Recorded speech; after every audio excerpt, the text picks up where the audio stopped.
how do we as a generation think about how the different role plays in society, business, government, in partnership with citizens, can affect that transformation towards a country where everyone is participating meaningfully and which the country is playing a leading role in the world, as we know it can? Look, the economic transformation was not a priority of the ANC-led government in the past 20 years for a simple reason. We needed to build a stable democracy where everybody can believe that they belong to the country and they can make contribution, because we needed all races and creed to work together towards a development of our society. So it was never a priority. But what was a priority was more issues of social welfare of many of the disadvantaged people. Hence, today you have not less than 16 million people in social grants, which is not a mistake, because many people have been affected adversely by poverty. So this time around, in the next 5 years and the future, ANC is focusing more on radical economic transformation, because we believe time is now. We can no longer accept the inequality that continues to persist in our country. But we needed to do so in a stable country, as we all are witnessing now. You would know that South Africa is a better country than it was in 1994. There are no longer fears between black and whites. Everybody is assured that we belong here. So which was very important for us. And we can now speak firmly about what needs to happen in terms of economic transformation. And I can assure you, if you look at the ANC manifesto, it's radical, it's youthful, it's going to deliver a number of things that we've been complaining about. But obviously, we all understood that we needed that period of reconciliation. We needed to introduce our country to the international economy as through President Begi. Now we're dealing with issues that confront us, and economic transformation is at the center of the program moving forward.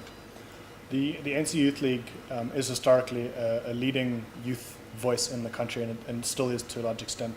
And many young people are asking, what lays in the future of the Youth League? When will it go to conference? What is the kind of program of action going forward for the Youth League specifically? In September this year, we will go to conference. We are actually currently busy with regional and provincial conferences. We have completed in Mpumalanga. In KZN, there are 11 regions, we've done 10. One is remaining, and we'll go to a provincial conference. In the Free State, we've done 3. In the Northern Cape, we've done 3. So there is progress. By the time come September, we will be taking the structure to the conference.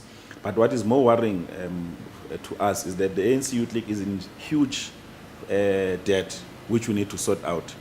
We're operating it from court, as you would know. So we are trying very much to raise money so that we can pay those that we owe, so that we can save the organization. Because imagine if the Youth League is closed down, it means the history of South Africa will never be written in the same way.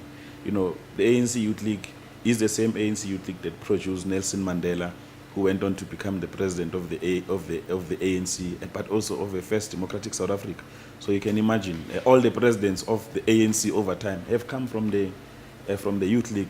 You mentioned Thabo Mbeki, you mentioned Mandela, you mentioned Jacob Zuma, and so on. We continue producing leaders. We have a number of people in cabinet today who have been produced by the ANC Youth League. Malusi Kigaba is there, Fikile Mbalula is there, Natim Teto is there, and so on. The list is endless. So it's a very important preparatory school for young people. So it is very important that we take it out of court, we take it to conference, so that it can continue playing the role that it has played. But also, the ANC Youth League remains very influential. If you look at the ANC manifesto, even today, even us as an interim structure, we have been able to raise issues critically with the motherboard. Hence they today have a youthful manifesto that we are using to campaign.